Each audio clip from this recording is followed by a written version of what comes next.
Hello everybody, welcome to Season 2, Episode 3 of City Talk, looking at the season ahead. Today I'm delighted to be joined by Chairman Declan Carey. Welcome Declan. Hey Paul, how's it going? Good to be on. Very good. Looking to kind of dig into your time as chairman and on the board and your history with Cork City and stuff like that. But I suppose from the start, for people who mightn't be too aware of yourself, tell us a bit about yourself. Yeah, look, Paul, much to your dismay, I suppose born and raised in the north side. Grew up in the heart of Knocknaheeny, and damn proud of it. I've a family of 7 brothers and sisters, pretty large family.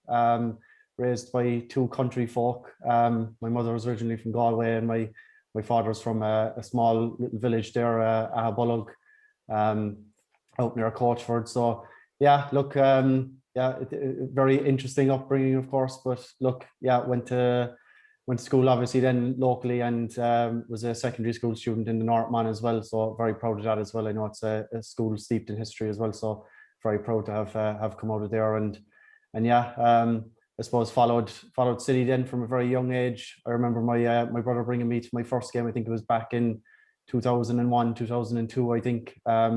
A very dull defeat, I think, at home to St. Pat's, who were probably one of the top teams at the time. And look, yeah, kind of picked it up from there then, and kind of started supporting the club, and going to games every now and again whenever he was in the mood to bring me along, I suppose. So yeah, that's kind of where it all started for me. Great. I suppose less said about the north side, south side rivalry now, and this is for another podcast alone, I think. But yeah, like something I think that confused a lot of people, even people I speak to, is that they think that people that are on the board are, full-time board members in a full-time job with the club and stuff like that. But it's a completely different scenario, really. Maybe explain that to us, your day-to-day role and how you combine that with as chairman of Cork City. Yeah. So I suppose I've had a number of different career paths down through my life. Look, I was actually an electrician. Shortly after I left school, I went to UCC for a couple of years and just fancied a change. I was very interested in technology and graphics and web design from a very young age, which I suppose we can touch on a bit later. But had a career as an electrician for about maybe 5 or 6 years. Obviously the Celtic Tiger, it wasn't favouring that career path there towards 2010, 2011.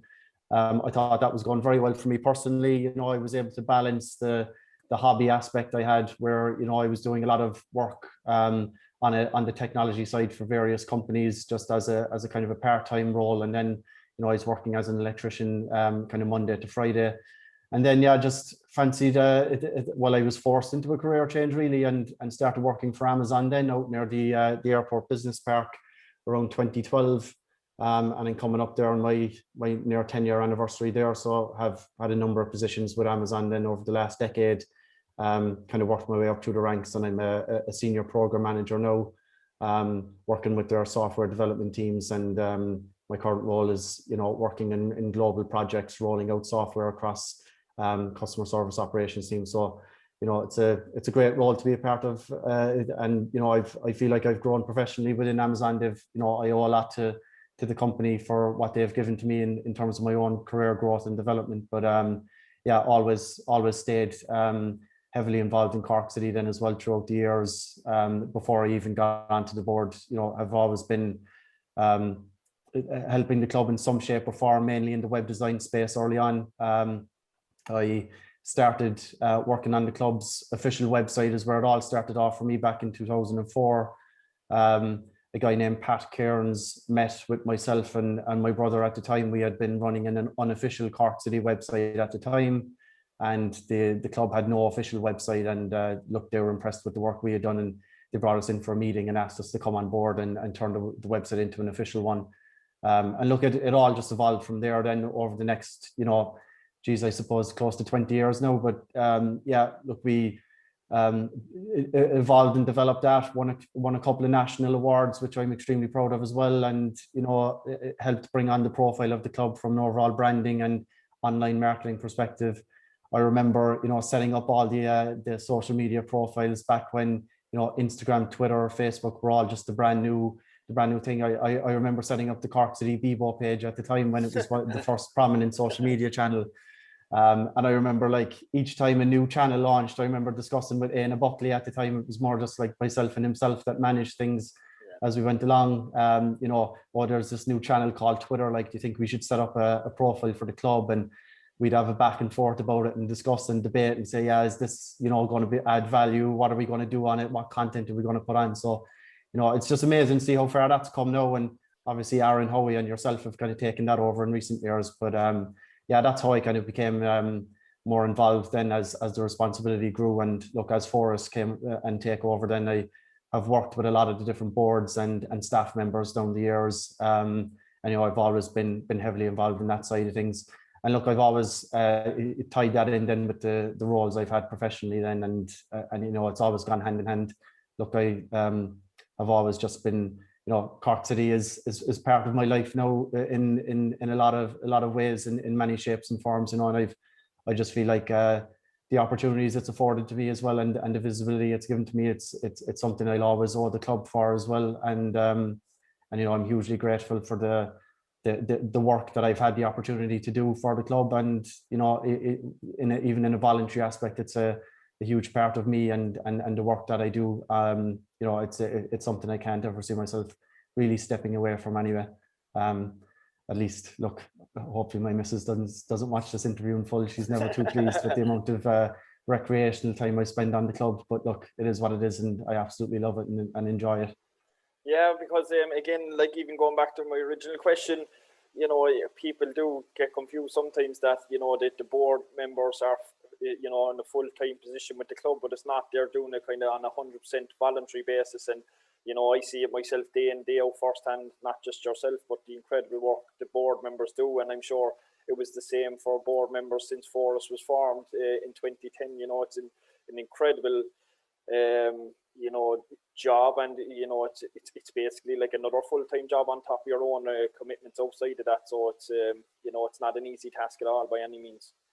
Yeah, exactly. Look, we're all volunteers, and I'm sure, look, the spiel I just gave there, I'm sure every board member will give a very similar story. You know, they've been lifelong Cork City fans, and they have an area of expertise or certain skills, and they want to give back, and that's basically what I wanted to do. You know, as I touched on there, I've had a number of roles in Amazon and gained so much experience there from a project management side of things. And I always thought that I could, you know, bring that to Cork City as I learned more about the club and the business, as I was involved in the web and the marketing side for the last number of years. So I always thought that those would be skills I could bring, and the other board members are very similar. Look, every board member brings a certain aspect and a certain nuance or specialty to the board. And yeah, you know, it's a great group that we have. Look, as you did say, yeah, we are all volunteers. It does have its effects on our personal lives, I guess, which no one really sees, or, you know, we don't talk about too much in the public domain. But look, it absolutely does. Look, and we know that when we go on the board, you know, it's a huge responsibility that you have to take on. It has impacts on, you know, your own personal relationships, your friends, your family, your partners, wives, girlfriends, etc. Look, these are the things that I've learned over the last few years, and you know, it's all about trying to find a healthy balance as well. But look, sometimes the club gets into certain situations where it does obviously tip in certain directions, and as you said there, you know, it does become like a second full-time job. And look, that's just where you have to lean on the support of the staff and the other board members to try and pick up some work as well in different areas and try and divide and conquer, which I think we've done as best we can as well over the last few years with the things we've tried to solve and the problems we've faced. Because that is an interesting dynamic that I've seen since I came back to the club, that it is very important to you have a board that's made up of different skill sets, I suppose, really. Like, and is that something that Forrest is conscious of when it's kind of, you know, people are either running for election or and so on and so forth? Yeah, absolutely is. Like, you know, I'll just take Conor O'Halloran there for an example. You know, like the work that guy's done, and heavily specialized in the financial side of things. He's the treasurer on the board, and just the things I've learned from him just over the last couple of years. Look, we all rub off on each other, and we all help bring each other along, and, you know, upskill each other as well, for want of a better term, you know. And that's what it's all about. Like, we can't just work in silos. Like, everyone has to share their knowledge, and, you know, we never make decisions without consulting each other and getting some inputs. And, you know, I'll use my business experience and my experience in my jobs to try and advise. Look, we've got Gar Fleming there as well, who's a very successful local businessman as well. You know, Colin McAuliffe, who's worked, you know, from an employee well-being perspective and with HR teams for a lot of his career, and Dave Alton from a marketing side of things and PR. And then you've John Paul, who's worked in, you know, the City Council, and he's, you know, working in UCC as well as a lecturer. So, you know, there's so much experience there that we lean on, and that's what it's all about. Like we acknowledged this when you know we got together as a board for, you know, the last 2 years, I suppose. You know, we acknowledged what each of us would contribute, and, you know, we leave the egos at the door here. Like none of us are afraid to hold our hands up and say, look, lads, I have absolutely no idea what's going on here. Like, someone's going to have to explain this to me. And, you know, that happens a lot, and we do trust each other, and that's the most important part of it. Once there's full trust amongst the 6 of us, and we're acting as a united team, then, you know, that's when we're at our absolute strongest. And I feel that's what's helped got us through the last couple of years. And, you know, we do, as I said, lean heavily on each other. But yeah, having specific skills is definitely a bonus. But you know, that'll hopefully be alleviated now as well when, you know, new folks come in and join the board, and we've now put processes in place that, you know, we've passed all of our knowledge as well onto the staff and the other volunteers, and we're not as heavily reliant on single people going forward. And you can't be when, you know, the turnover of the board is so frequent, and you've got, you know, 3 or 6 year terms. You can't just be heavily reliant on one person, and then when they step away, you know, you've lost all that knowledge. You have to make sure that it's scalable, and that we can, you know, continue the progression and the path that we're on. So that's something we've obviously tried to work hard on as well, and try and put those structures in place, as well as we've, you know, tried to bring the club back up to where it was and pretty much start from scratch again, you know. Yeah, it's great to get an insight to I suppose the workings of Forest and how it operates even on a day-to-day basis, and the setup inside, because I think outside of the, you know, the Forest bubble, I suppose even a lot of fans wouldn't be kind of, you know, too in tune of how it works and the goings on. So it's great to get an insight into that. Just kind of bringing it back into yourself, right? 2018, you joined the board. Obviously, Forest was founded in 2010. Why did it take you 8 years, I suppose, first of all, to run for the board and so on? Yeah, look, I suppose, as I mentioned, I always stayed very heavily involved with the club and had great relationships with many board members and staff members down the years. You know, I've probably worked with Aina Buckley longer than I've worked with anyone in my professional life. You know, just we've both been with the club so long now. But you know, I just always had, you know, a strong attachment and always wanted to do more, I guess. And I've always increased that responsibility year on year. And then as I gained a bit more professional experience with Amazon, you know, gained roles such as project management and program management, I figured that I could definitely, you know, use those skills to help the club and you know, help the staff with various projects and initiatives and strategize basically on some of the different areas such as merchandise, marketing, key launches and activities that the club was doing, the community side of things. I thought that there was a way that we could change that kind of programmatically, I guess, and put proper structures in place for that. So, you know, that's where I felt I could lean. I started to get a bit more exposure then into different areas of the club closer to 2018, such as, you know, the merchandise aspect, and the club would often consult me on various branding considerations, you know, like things like the use of the crest and, you know, how we present ourselves on social media. And you know, then, you know, the opportunity came up where I saw that there was board positions available in 2018. And look, to be brutally honest with it, Paul, I had an inkling that, you know, the club just wasn't moving in a similar direction, both on the pitch and off the pitch. I just, you know, I felt it in my gut that, you know, things were going extremely well on the pitch. You know, we had just won the double and, you know, we were signing all these great players from outside of Cork, and, you know, there was huge crowds coming into Turner's Cross, but I just had the feeling that, you know, structurally we just weren't like ready to keep the pace with that. And that was obviously from, like, you know, the merchandising side of things, the marketing, the PR aspect. And I just felt that, you know, we were potentially lacking and we might not be able to keep the momentum. And look, did I think that it would, you know, catch up as quickly as it did, you know, within the couple of years after joining the board? I didn't, but I guess, look, I joined in 2018 then, and that was a learning curve for me. Obviously, you know, I came into a a board that was very long established. I had a couple of members there that were coming towards the end of their 6 years of tenure. And, then obviously towards the end of that season, there was a sweeping change in board membership as well, just from a number of members having, stepped down at the end of their terms. And, I felt that there was an opportunity then to change course and try and circumvent some of the things that I felt was going to impact the club in the short and medium term. And thankfully, look, I think as we'll maybe touch on a bit later, look, we got there just in the nick of time. But that 2018 timeframe was it was a learning curve for me. Obviously, I learned an awful lot about how the budgeting process worked, and we were in Europe that time as well. I remember we had Champions League away games against Legia Warsaw, and the travel and all the costs associated with that. And then we fell into the Europa League and played Rosenborg, and this was a huge eye opener for me. And I saw the potential, but obviously then, with the way things were going, I didn't know if it was sustainable the way we were going as well, and felt that change was needed imminently. Yeah, and I suppose delve into that 2018 season, because even I wasn't with the club that time myself, and because on the outset, it looked like, things couldn't have been rosier. The team was kind of challenging high in the league. I think it ended up finishing second. Dundalk ran them very close. Like you say, unbelievable European nights games being sold out well in advance of the matches for European nights. Yeah. So are you saying that in the background it wasn't as rosy as things looked on the pitch? Yeah, I think so. I remember times around, the European games, especially,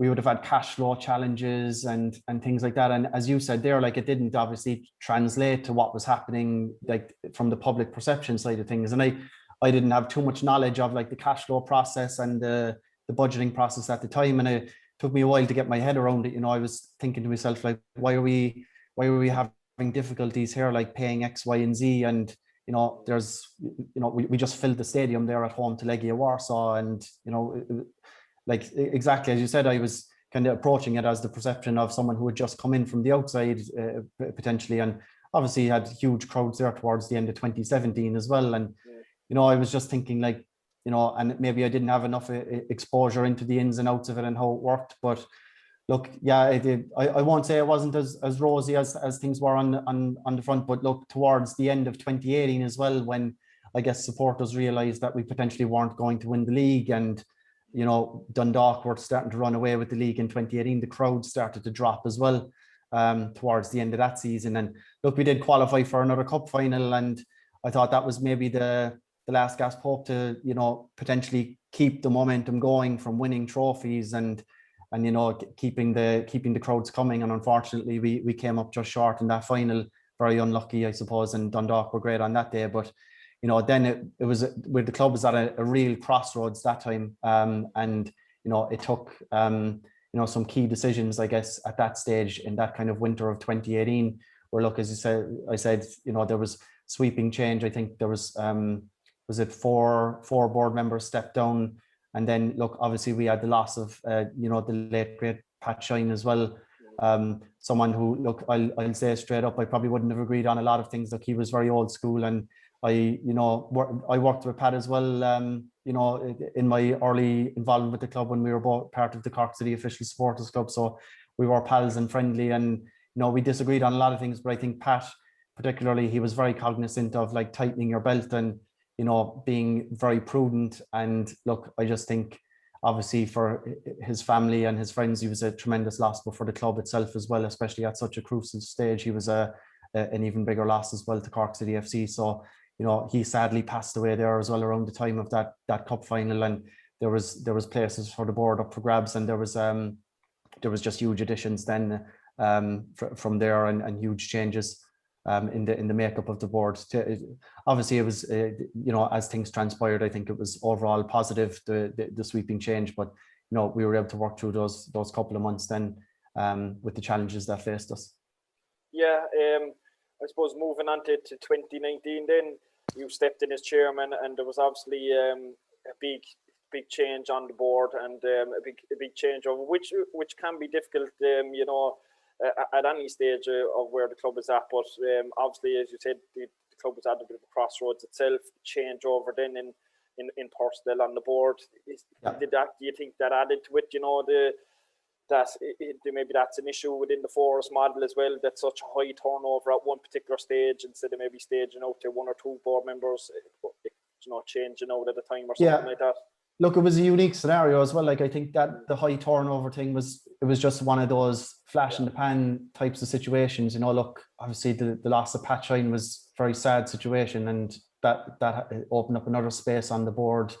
And then of course we had the number of board members that were stepping down because their tenures were overlapping slightly, and they were just due to step down towards that end of their shift, I guess. And it was one of those rare occasions. And look, I don't think that will happen too much now going forward. Look, at the next AGM, we've got 2 positions up for grabs, and then the year after, look, there is another 4 positions, but you would expect hopefully that some of those board members will stay on and they won't all step down simultaneously if so be it, and that was a very rare situation where so many board members stepped down, and some of them had the opportunity to run again. They had just finished 3 years maybe, but look, obviously, as I touched on earlier, the personal impacts and the family impacts that it can have is substantial, and if you don't have the time to give, that's fully understandable as well.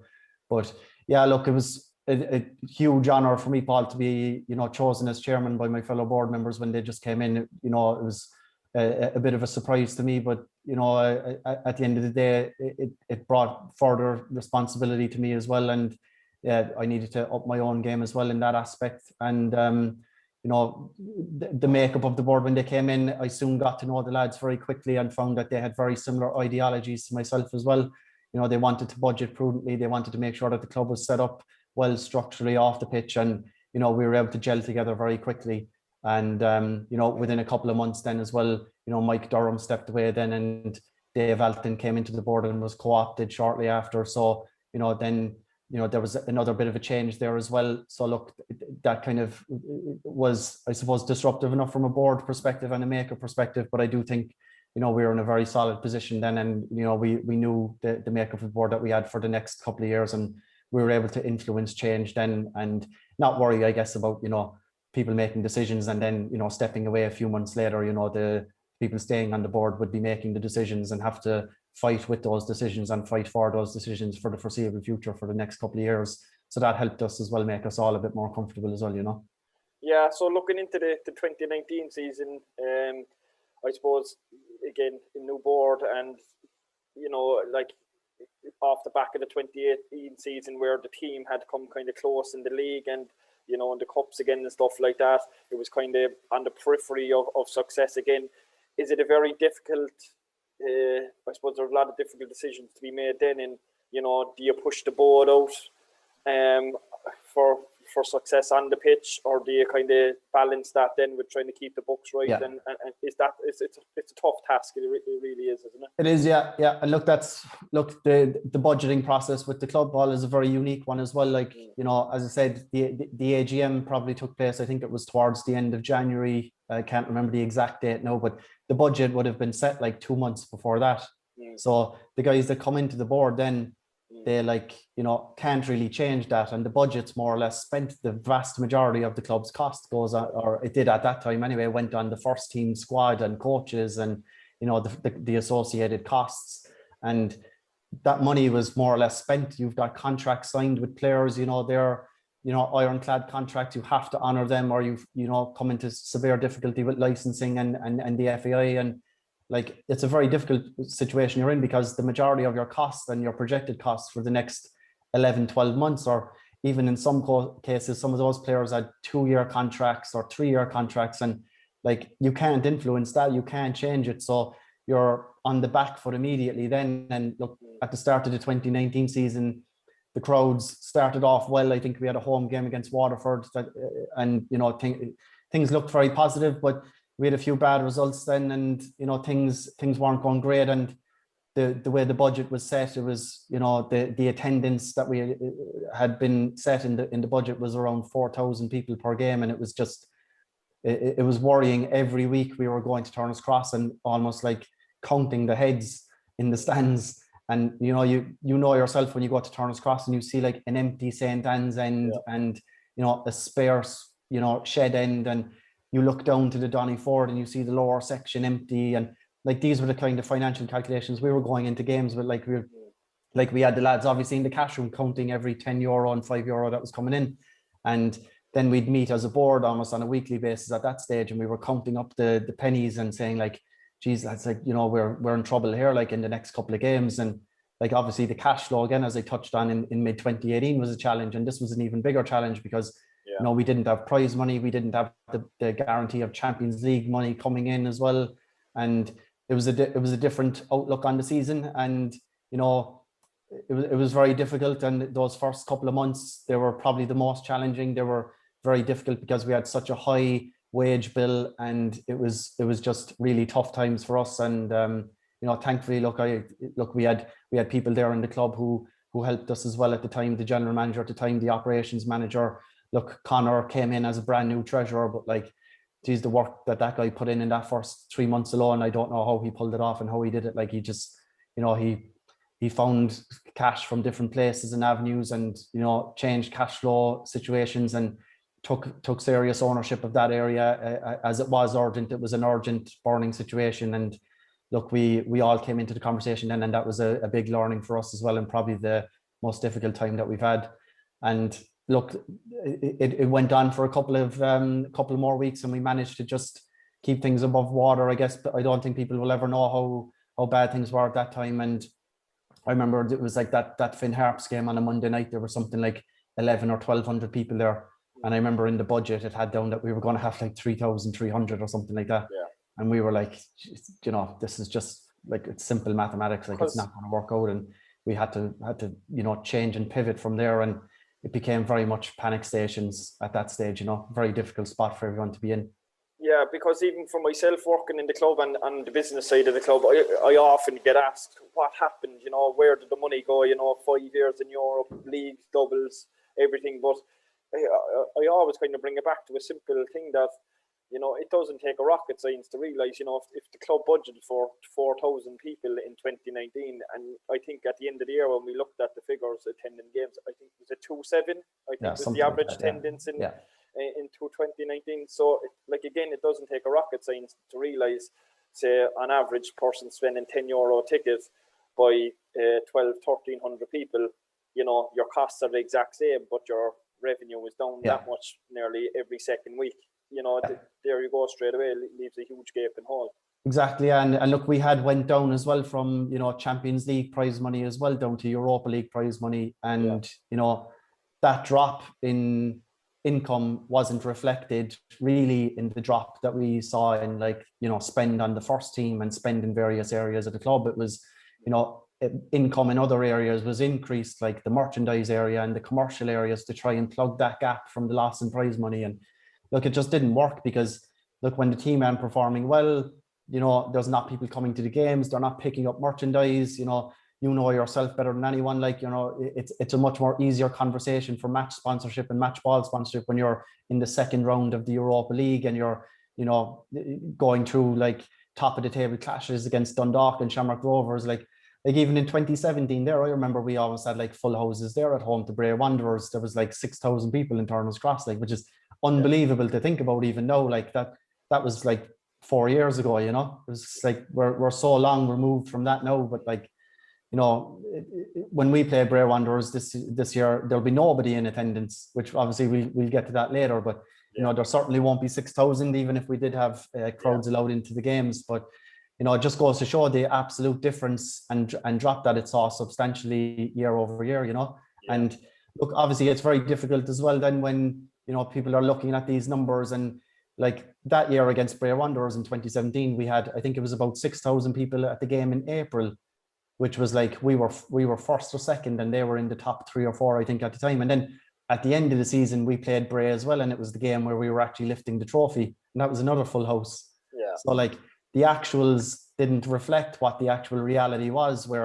Look at it the following year now when we're going to play Bray Wanderers. There's no offense to Bray Wanderers, but there's not going to be 5,000 people, 6,000 people at that game the following year.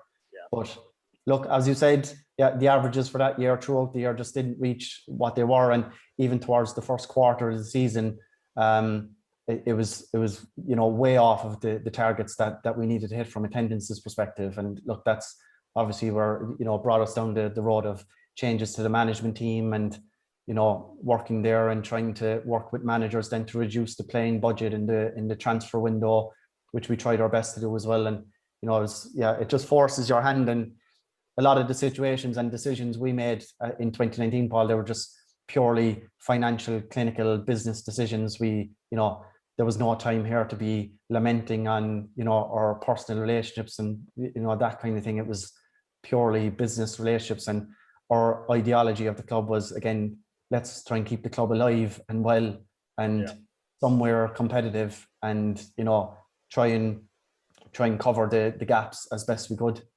Yeah, so again, like you say, there was a lot going on inside the board, but I suppose there was a lot going on the pitch, and the results, as you said, were slipping. There was a change in manager. John Coffey left after a very, very successful tenure, and then John Cotter stepped in as an interim manager for a couple of months before he appointed Neil Finn as permanent manager then. Yeah. Can you briefly talk us through that period that led up to kind of Neil's appointment? Yeah, so look, obviously John left there after the first third of the season. We were in a very difficult position in the league at that time as well. We were just, I think, 2 or 3 points above the relegation places at the time. I think that's something people forget as well with obviously the season we had last year, is that, we've been probably in that bottom 3 or 4 now since more or less the first third of 2019. Very, very difficult position to be in, and it's a rut that you can stay in and become in as a club, and it's a very difficult one to get out of. So obviously John Cotter came in then as interim replacement for John Caulfield, and look, we worked with John over those next coming weeks and months. Again, very difficult as well. He had a squad on a very high wage bill, and we worked with him as well over the summer to make some changes, see what players could come and go within, plugging the gaps there. We also, at that time, launched the Win a Gaff fundraiser, which was a huge one for the club. People at the time thought we were off a rocker with that one, but that absolutely had to be successful to keep us, our heads above water again in 2019. Such was the importance of that fundraiser. It was a very difficult one. For us really to decide on, a proposal put to us. One of our board members at the time, Damien, looked into it, and he thought this was a great opportunity here, and a lot of these fundraisers had been run up the country, and we were thinking geez, this is just off the wall. We're going to raffle a house. What if this goes badly? And what if it goes poorly? And we combined and we put all our brains together to come up with a situation with that would protect the club, and built in certain elements of risk management as well, and made sure that if the fundraiser didn't go as the plan, that we'd be protected, and got all our legals, T's and I's crossed on that as well, and thought that was pulled off very successfully, and ultimately it did, the biggest fundraiser in the club's history without a shadow of a doubt.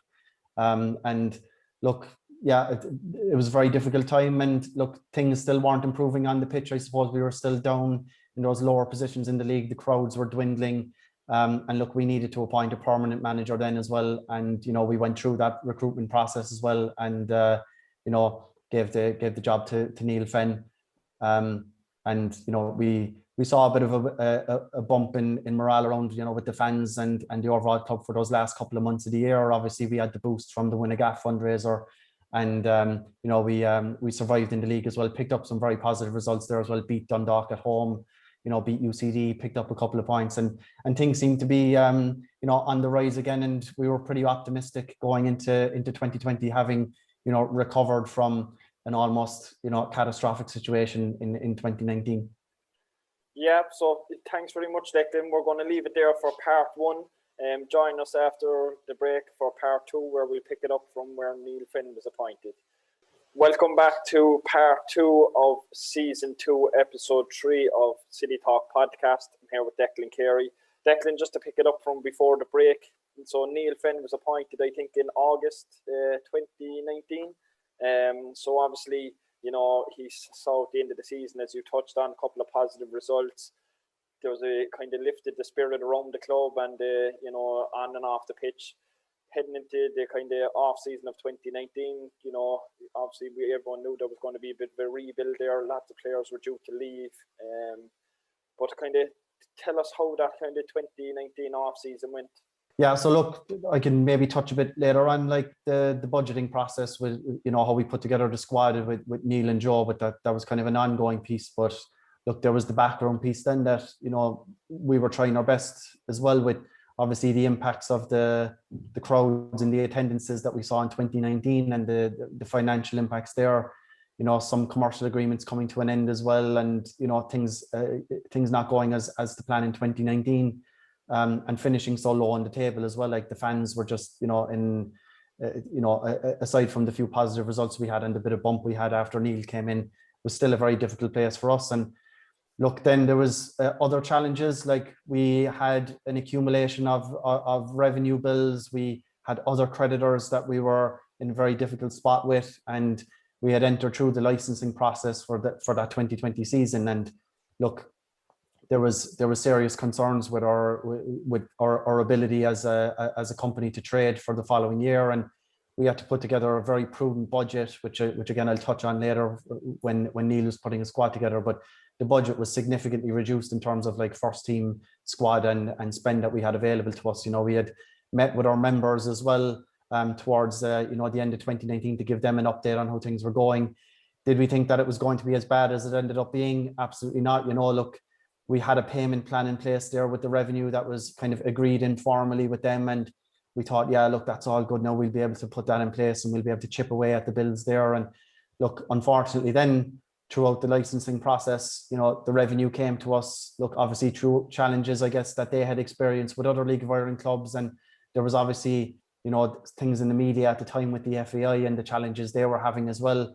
With their own administrations and their own relationships with the government and that side of things that, you know, sparked a bit of a deep dive, I guess, for the revenue into certain clubs. And look, we didn't have a tax clearance cert. That was the clinical piece about it. We didn't have a tax clearance cert, which you need for a license. And, you know, leading up to the start of the season, you know, a week or two out of the game against Shelbourne, we were advised by the FAI that, you know, we didn't have a license and that, you know, things were very difficult and they didn't see how we would potentially get out of it. So we were in an extremely difficult position, Paul, to be honest.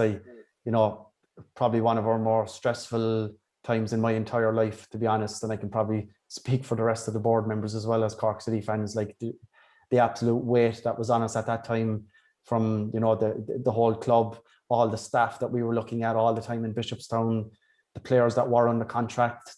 You know, it was extremely worrying and difficult times, plenty of sleepless nights, I can tell you, around that time. And look, we had to try and come up with some options that we could to solve the problem.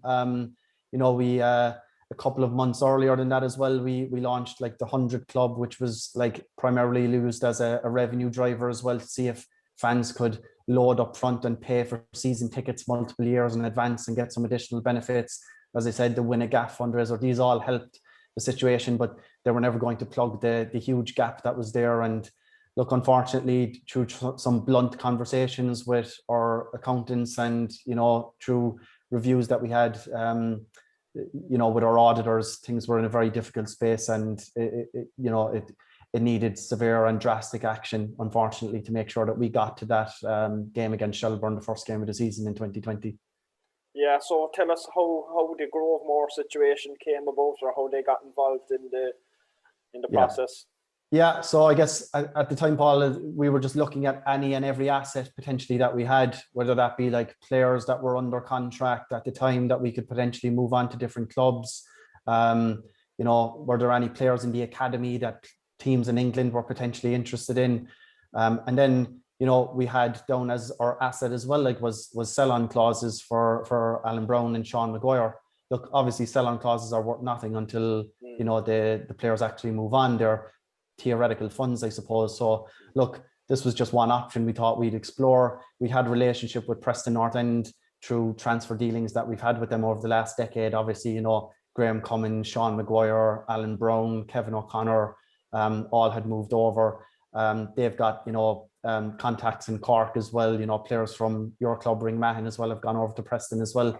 You know, so they were pretty straightforward to get a hold of. And, you know, we floated this idea, thought nothing of it, thought that they would just say, you know, good one, lads. Look, you know, they knew that we were in a difficult spot, and we thought that, you know, they'd be in a position where, you know, maybe they wouldn't ever have to honor these sell-on clauses because the club wouldn't be there. And, you know, we thought this was just a Hail Mary, you know, to borrow a phrase from an American football play. So look, we tried to, you know, float whatever we could at that time. And look, things progressed a bit from there. We spoke to representatives from Preston. Then we, you know, spoke to representatives of Grovemore. When things kind of came to light, we started to be a bit more honest with them about why we were in such urgency to sell, to sell these sell-on clauses back to them and maybe get a bit of cash up front. And they thought, you know, look, obviously Alan Brown was doing very well with Preston at the time. Shawnee had started off very well with them, and they thought, you know, these guys mad here to sell on these sell-on clauses. Look, these players are potential assets to us and could be sold in the future. So, you know, we had some very honest conversations with them, and, you know, we had to basically be upfront and try to use that as a negotiation tactic more than anything, to try and see if we could, you know, get some cash as quickly as we could. And as things developed then, and we started dealing with more senior people within Grovemore, and eventually the message got back to Mr. Trevor Hemmings, who's the owner of Preston North End and the owner of Grovemore Limited. And obviously, you know, Trevor has ties to Cork as well through his stud farms, and, you know, he owns Trebolgan as well. You know, so look, he got word of what was happening here, and then the conversation changed drastically. I remember a couple of board members went to meet representatives of Grovemore and Preston and chat about the sell-on clauses initially, and the conversation changed that day, I guess, and that's what, I guess, changed for us and changed Cork City FC from that day forth, when, you know, they floated this idea. Yeah, so it kind of explain, I suppose, what kind of came of that process then at the very end. How did that work, and what was put in place, I suppose? Yeah, look, as I said, we floated the idea of the sell-on clauses, and then the situation evolved where, you know, Mr. Trevor Hemmings expressed his interest to buy the whole club. It took us aback, and we kind of said, well, you know, sorry, you can't buy it. You know, that was the initial response. It was like, yeah, for us as, you know, one member, one share. It's very much like a friendly society registered with the registrar of friendly societies. You know, the club and the trust is set up that you just can't come in and buy, you know, half of the shares and take majority ownership and that kind of thing. And, you know, we were saying, look, yeah, he's more than welcome to become a Forest member and make a donation, but, like, you know, that's about as much as we could look at now. And then they said, no, look, we want to really go down this road. Like, what would be the legals involved in facilitating this? And then, you know, we had more discussions, more meetings. Look, obviously the Shelbourne game was looming here as well. We had that hanging over us, like, you know, how do we get the money in ASAP, but try and progress these conversations as well. They wanted to buy the whole club, and we were saying, geez, you know, the way the club is legally and set up structurally, we just can't facilitate that quickly. You know, Forest is going through the licensing process. Grovemore is too late for the licensing process for 2020. It just wouldn't work. It was impossible to facilitate in a short space of time. So, look, long story short, they, you know, worked with us and our legal team and their legal team, and we all put together a draft agreement. There was two agreements. One was a financial sum of money to buy back the sell-on clauses for Sean Maguire and Alan Brown. That was something, look, we didn't expect, to be honest, through the negotiation. We thought we had some leeway with it because, you know, if we were able to get funds from elsewhere and then potentially those players moved on, we would get a nice sum of money from it. So there was some leeway with that, but look, we got a significant sum of money from that. That was directly true with Preston North End, given the agreement was with them with the sale of the players originally. And then Grovemore came in and said, look, we'll give a sum of money essentially to pay for the right to go to the members, you know, to give the members an option to approve us to take over the whole club. And look, that's all very straightforward when you say it in one or two sentences like that, but the legalities of it, essentially, it's called a call option agreement. And, you know, we put together, it's a very lengthy document, and, you know, we agreed that in a very short space of time. it was, a huge decision that we had to take at the time. But ultimately, as I said, Paul, earlier, you just have to take your egos out of this and look at the future of the club and what's best for the club. And, what could we do to protect Cork City FC, its staff, its future. And, we had been through a very grim previous 12, 18 months as well. And, we just saw serious light here at the end of the tunnel that, this company with significant funds and resources have experience running, professional football clubs at very high levels of the game in the UK, that they could potentially come in and take over and solve a lot of our short, medium and long-term issues. And look, we knew as well with the fondness that Trevor Hemmings had shown towards the takeover and the generosity he had shown as well, that this was a serious consideration. And we are Forest members at the end of the day as well, and we were elected by the Forest membership, and we felt we were acting in the best interests of the total Forest membership in signing that agreement. So it essentially gave Grovemore the right to go to the members and seek their vote for a majority vote to take over the club. And we worked then and got a sum of money for that right. They paid us some money up front for that call option agreement option.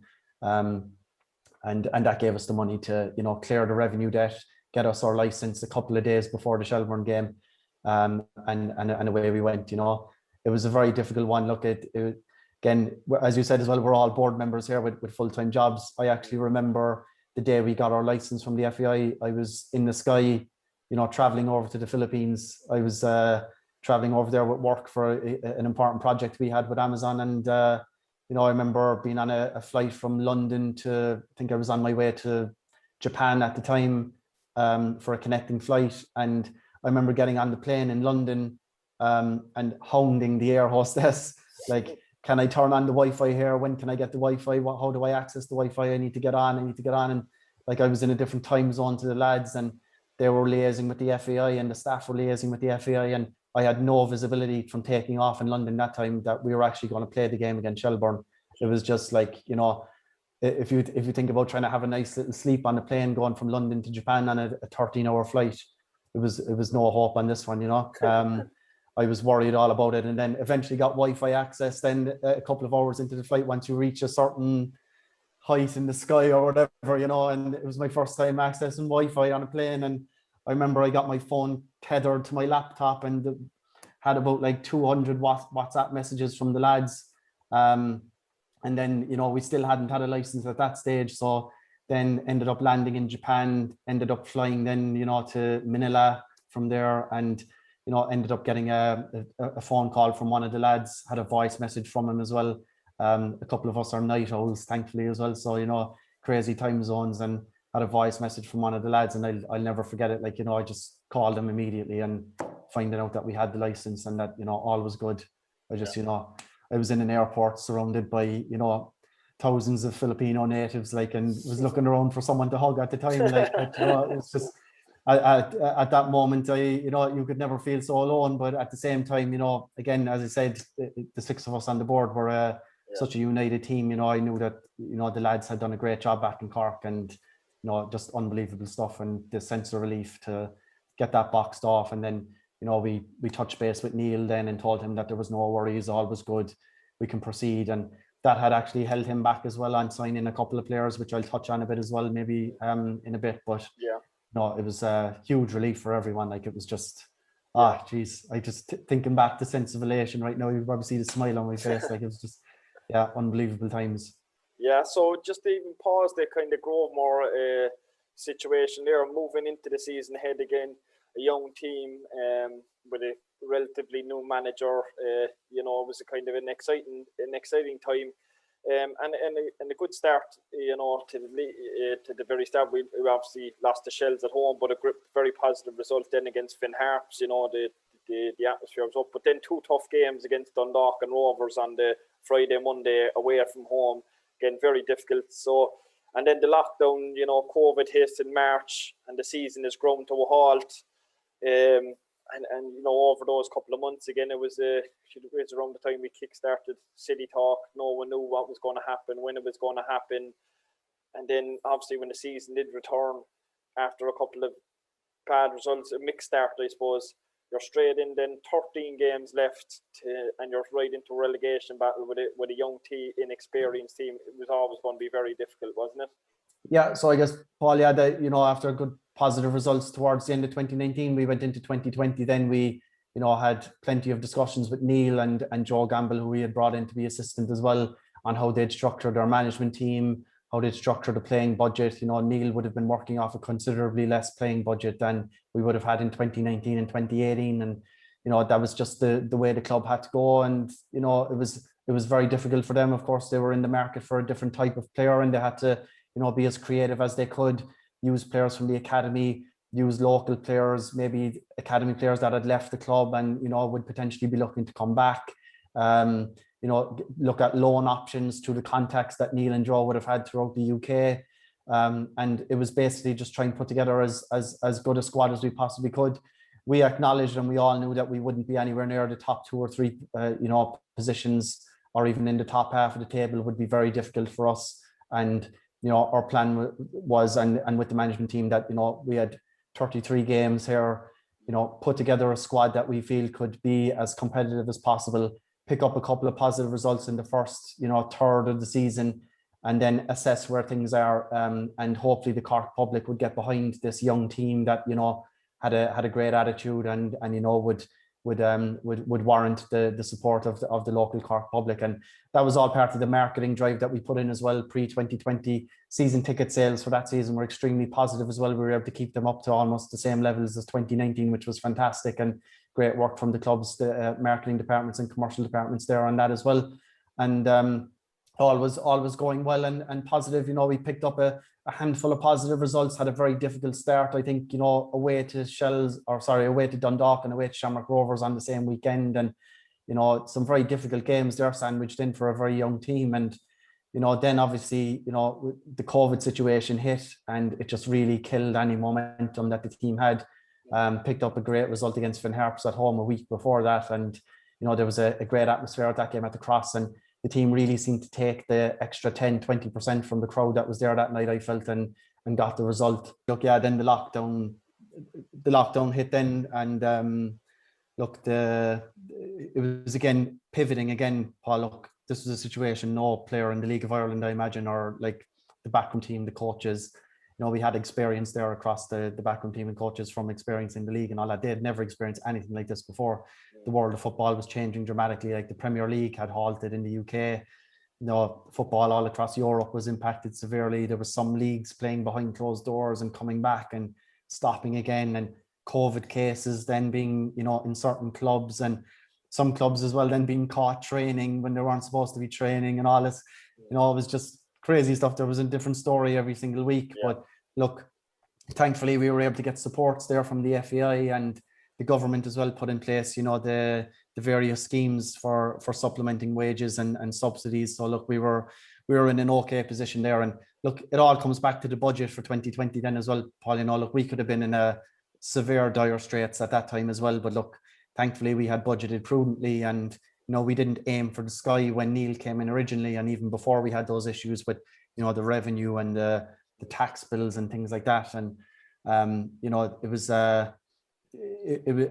just one of those situations where we had the groundwork and done, and we were in a good place, and things weren't having as much of an impact on us as they possibly could have. There's other clubs in the league that would have suffered far more than us during that very difficult period where things were behind closed doors. And look, thankfully we weren't out of action for too long. I think it was about a 3-month period in total, and then we came back there towards the end of June, and we had the streaming service, and we gave like a streaming pass to all our season ticket holders who wanted one, and we tried our best there. So thankfully season ticket holders were able to see even away games now as well, which they wouldn't have been able to see if they were at the Cross. But look, at the end of the day, Paul, nothing replaces that actual fan atmosphere. And as I mentioned earlier, like the atmosphere that was there for that Finn Harps game when we picked up that win and all that, it was a very strange season. And look, very difficult for the players, very difficult to stay motivated, playing in front of 20 people, no atmosphere. It's just very difficult. Like, and you fall behind in a game. Then we see it in the UK as well. I think there's some very bizarre results in football. Teams there, they might fall behind by a goal or two, and then they just I don't know what happens, like mentally, maybe they just can't get back into the game, and the scores end up being like 4-0, 5-0. You know, we've seen some crazy, like, you know, Liverpool and Aston Villa there earlier in the season, like, you know, would that have happened, like, you know, Liverpool reigning champions with a full squad, you know, in a full crowd there at Anfield or Villa Park, like it 100% wouldn't, like it just. And look, that's not an excuse. Look, at the end of the day as well, we just weren't good enough, and there's a whole load of reasons that go into, you know, relegation and why you know, end up in those positions, and it's just a combination of everything, Paul. Look, obviously it's the 2 years previously where we had been down near those spots anyway. We were in a rut, a full new squad, young players, inexperienced, you know, new manager, new backroom team. It was a lot of change to deal with all at once. Then just as everyone was kind of starting to gel and get to know each other, you know, people get sent back to the UK, back to Dublin, you know, for a couple of weeks and months because of COVID, and then have to come back again. Look, there's no one excuse for it. There's, you know, we all have to take responsibility for it within the club, and you know, we're obviously down now in the first division. That's not where we want to be and where we should be as a club, and it's unacceptable. But look, we're still here. We're still Cork City FC. You know, we still have, you know, great structures in place. We have great commercial agreements. We have, you know, a great foundation for us to rebuild now, and that's the most important thing. You know, football, it's all peaks and troughs, really. You know, that's the beauty of following a club. It's not all about winning trophies every single year. There's challenges that you have to go through, and thankfully, you know, we do feel as a board, and I'm sure you do as a staff, that the majority of the support is still there for the club, and they realize the hard work that everyone's putting in, for whether they be from a voluntary aspect or the staff themselves. And we're doing our best within, you know, a very difficult situation that we're in. And, you know, we'll definitely get back to where we deserve to be. I have absolute certainty of that. And hopefully it happens sooner rather than later.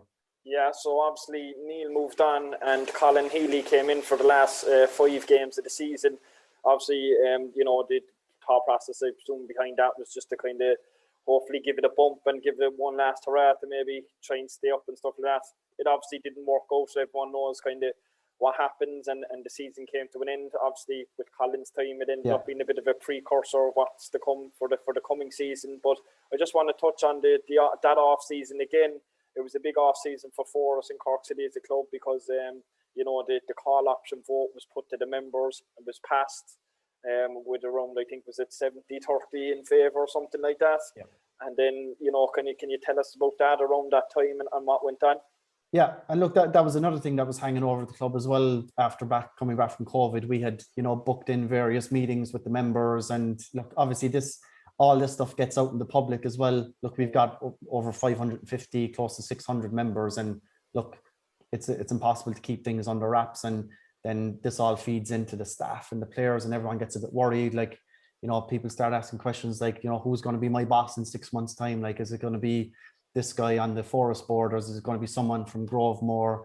You know, what's going to happen? It obviously prompts discussion that, like, we don't want and we don't need, and it's a distraction for everyone, absolutely. But look, you know, all these things have an effect, and as you said, yeah, look, Neil left, and look, Neil and Joe, look, have absolutely great time for them both, and you know, they put fantastic structures in place while they're at the club. You know, they did a lot of great work in Bishopstown. They revamped it. They tried to make the whole training ground more professional, and from the experiences they had with clubs in the UK and what they felt was the required standard, upgraded the gym facilities, you know, put a lot of great structures in place there. And, you know, we're grateful for all the work they put in. And they're two great guys, and guys that, you know, I hope I'll, you know, have great relationships in the future with going on, and wish them all the best in the game.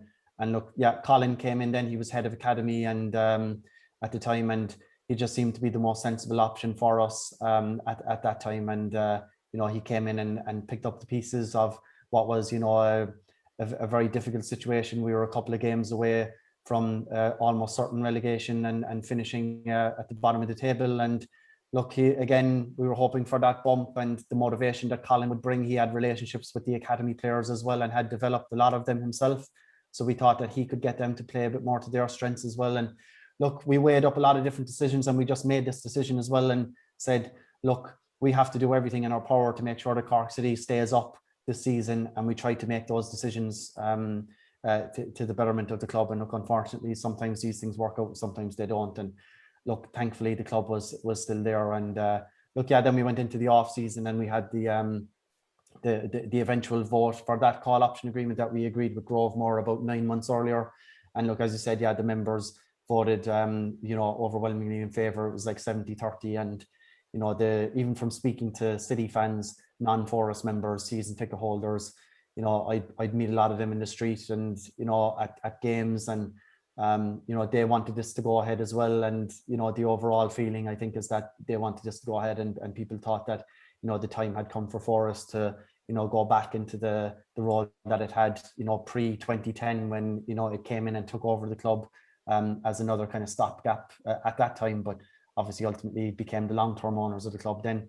But yeah, look, it was great to get that boxed off from that sense. And another thing that, we didn't have to worry about, I guess, from that perspective, about what way the members were going to go with this. And look, now we're into the process of due diligence where Grovemore are, working on their agreements with various stakeholders and commercial partners at the club. And hopefully, as we communicated with our members last week, that will come to pass, hopefully within the next licensing period at the end of the season. But look, from now, at least for the foreseeable future, and whether that goes ahead or not, for us are in charge. But yeah, look, that was going into that off season then with that boxed off. We worked with Colin again. We had, again, adding to the learnings we had from the previous year, and this time now a different landscape. Like, we were in the first division again, so worked very closely with Colin on the budget again for that. Again, building a lot of risk into it based on everything we had learned from the pandemic and, games behind closed doors, and obviously the experience Colin had from the academy and the players that he knew were emerging there.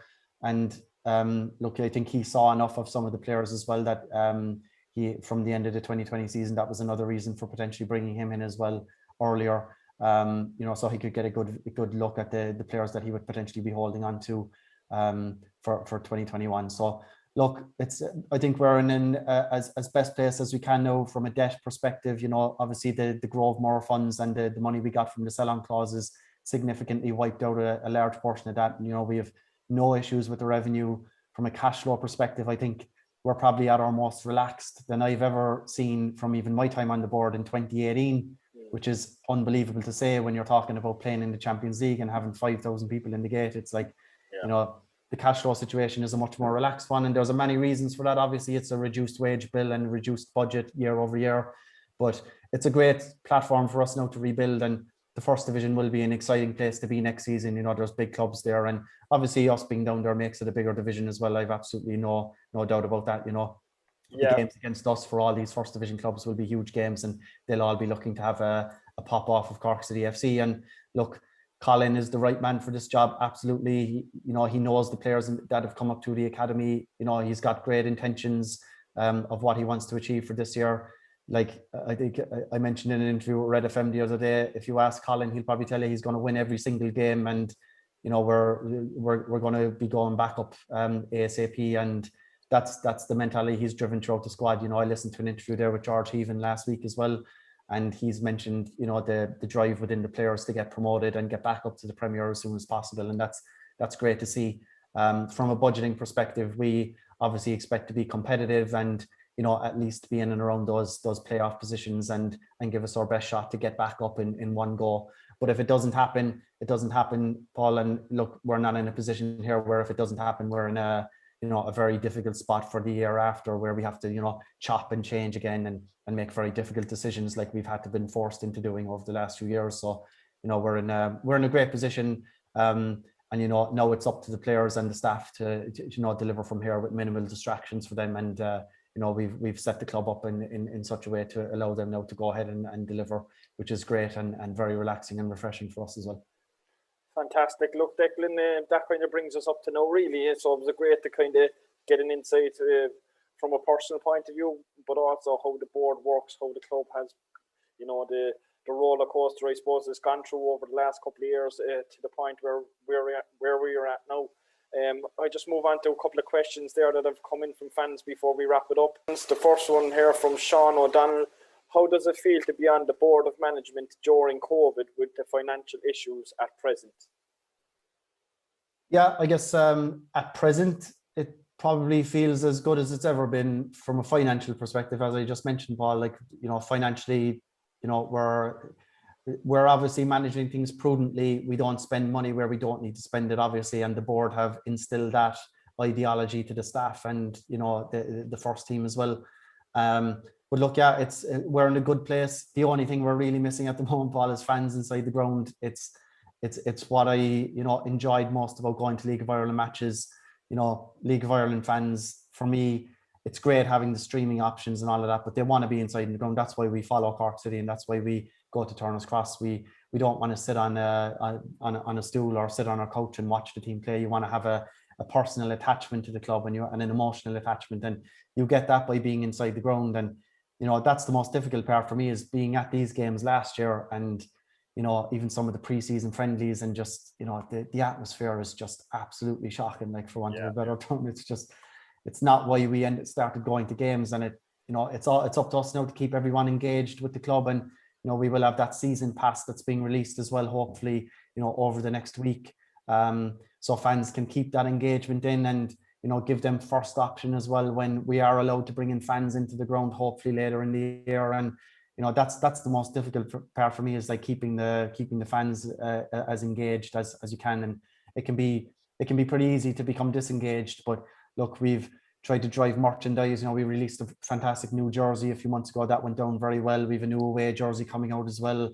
The signing of players and the announcements of that, and upping the marketing aspect, and having these podcasts, and just trying as many different initiatives to keep the engagement levels high. And that was a great question. It is difficult, but look, again, great responsibility to be on the board right now, and make sure that the club is kept in as strong a place as it possibly can for when the pandemic ends and we can get back to normal. And we've got a great platform to spring from then, and we'll be well set up, and hopefully pass out many clubs even in the top of the first division, bottom of the Premier Division, from a financial aspect, and that can only lead to bringing in stronger players, and bringing in better practices for the first team to utilize and help bring us forward in a more streamlined, strategic way, rather than instant success and then it comes crashing down very, very soon after. So again,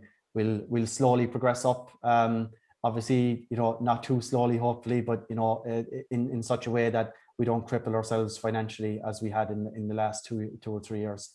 Good stuff. And the next question there, obviously the club announced last week that there will be no free refunds on the 2020 season tickets. From a board's point of view, can you just give us the thoughts on that decision? Yeah, look, obviously over the last year, that's been a very difficult one as well. And look, it was extremely heartwarming to see all the comments we got and messages from season ticket holders about the waiving their right for a refund, and the uptake as well on the streaming passes that we offered to season tickets last year was phenomenal. Like we had 1,000 season ticket holders, and I think there was widespread adoption of the free streaming pass, which was great to see. And look, as I said, that gave them access to home and away games. And unfortunately, it wasn't a very enjoyable season, but hopefully we'll turn that around this year as well. But look, season tickets make up a huge portion of our income. As I said, last year we sold close to 1,000 of them, and like to even consider refunding every season ticket, like it would just be an extreme detriment to the club long term. And look, this is a very difficult decision for us. Look, again, we're all volunteers here, but we try to do things professionally, and the club has to be run as a business as well as a football club, and we have to make difficult decisions from time to time, and this is one of them, unfortunately. And it's one of those ones where there's no winners, basically. Like it's an unfortunate one for everyone. And look, thankfully, when we announce details of the season pass for 2021, we'll be able to give more back as well to last year's season ticket holders as well, in terms of a discount, and give them the opportunity to see the club firstly in the longer season now with the streaming pass, and then giving them first option to come back in when fans are allowed back into the ground, hopefully after the summer. Fingers crossed. That's great, Declan. Thank you very much. And Joe Logue on Twitter what direction and role do you see Forest facilitating if and when the takeover is completed?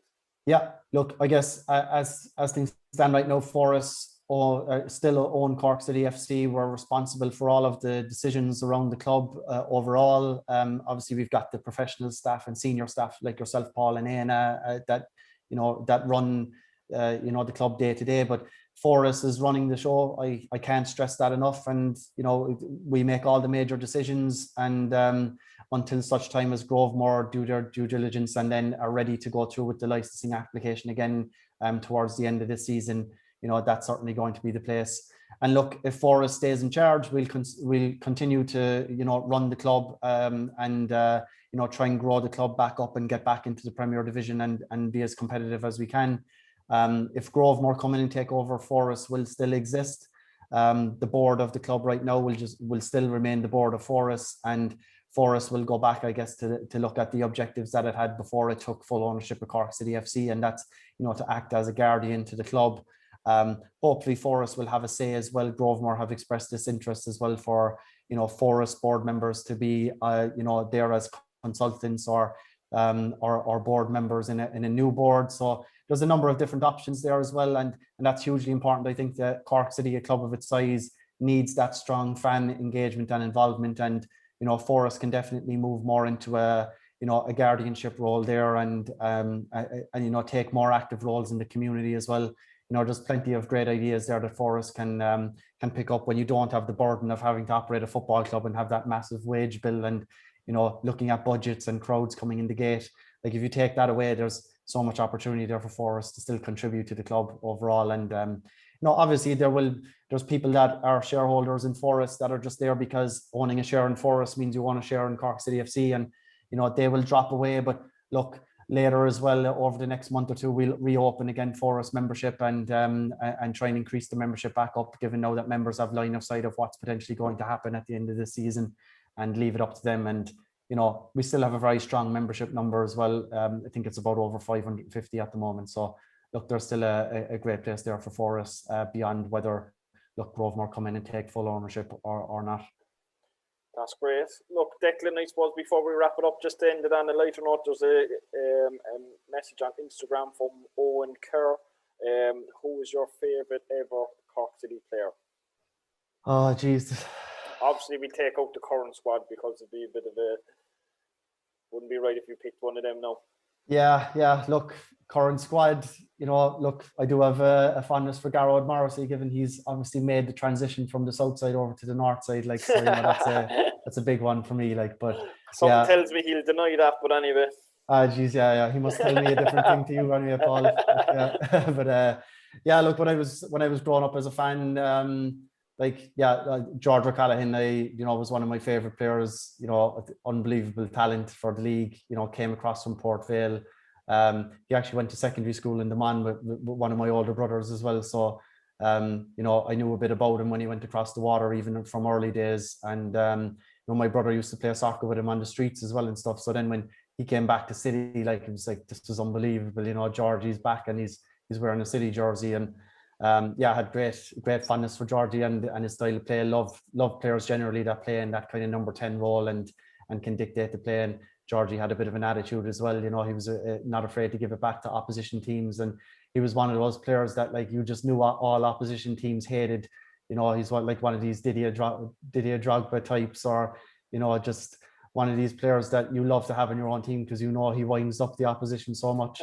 But John O'Flynn then would have been another one. Like, just, I remember seeing him play. I think he's definitely the best striker I think I've seen in a City jersey. Just when he was in full flight, obviously, hampered a bit by injuries and stuff. But like, when he was in full flight there in 2003, 2004, 05, just unbelievable player. And I know more recent fans will probably argue, Seanie Maguire as well. Like, but look, before Seanie, we had Flinney, and he was just an unbelievable player. A joy to watch, just like the way he just glided on the ball, like past players, and you'd see him pop up on the right wing. He'd be making tackles down the line, then he'd be popping up, nodding in a header, and then he'd be scoring from outside the box, inside the box. Just unbelievable talent. Like, and again, he had a great affiliation with younger fans at the time as well. Obviously the top goal scorer, number 9, and he came back from the UK as well. There was a great buzz around that time as well. Yeah, obviously Pat Dolan then was manager at the time as well, and he had raised the profile of the club as well, and still have great time for Pat and chat to him every now and again as well, and used to see him out at the Cross frequently as well when we were allowed to have crowds back. So it's great now to be seeing these guys, and last year as well we inducted George O'Callaghan and John O'Flynn into the Hall of Fame as well, which was great for me to see as well. The board opted to put those guys in, and we had Brian Lennox in as well, and he was there on the night of that Hall of Fame induction. And Brian was someone as well I've huge admiration for. Like when I came into the club back in 2004, he was the chairman, and I just looked up to this guy, like thought this guy was absolute, like the god of Cork City FC. He was the chairman at the time, and I think even when we had the pre-match meal with Progre Niedercorn last year, I invited Brian along to that, just because look, it was just a great thing for me being the chairman now, and close to 17 years on from when I first came into the club, and having Brian there as a former chairman was just a proud moment for me. Great to have him there, and I consider him a great friend of the club now. And obviously he's moved on now and sponsored the women's team. He'll be on the front of the jersey, which is great to see as well. Extremely proud of that entire women's group as well, and the work that they've done the last number of years. Chris O'Mahony, Ronan Collins and Paul, and the full squad. Aaron, obviously, and Megan from the marketing side, they've all done a great job raising the profile, and that's something I never want to see, is that team not having a front of shirt sponsor, and seeing them now be sponsored by Brian Lennox again, through Jackie Lennox is just great to see. Hugely proud to see that happen, and huge admiration for Brian and everyone involved in the club around that era. It was great times for the club, and winning the league back in 2005. I was moving house there last year, and I remember I found my old Diamond season ticket at the time it was called.